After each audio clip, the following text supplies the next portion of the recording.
2005 मध्ये भारतात बँकांचे व्याज होते 14%. 2025 मध्ये हे घटून झाले 6.30%. पण पुढील 15 वर्षात म्हणजे 2040 मध्ये जर आपण विकसित देशांचा इतिहास पाहिला, जसं की अमेरिका, जपान, जर्मनी, तर तिथे व्याजदर 1% ते 3% इतक्याच पातळीवर स्थिर असतात.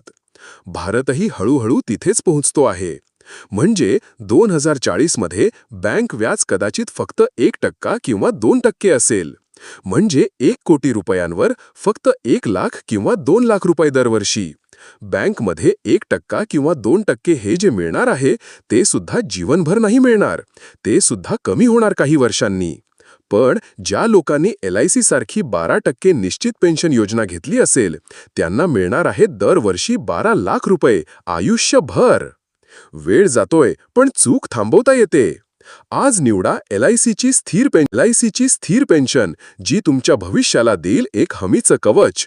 LIC, वेळेवर घेतलेला निर्णय आयुष्यभर देईल फायदा.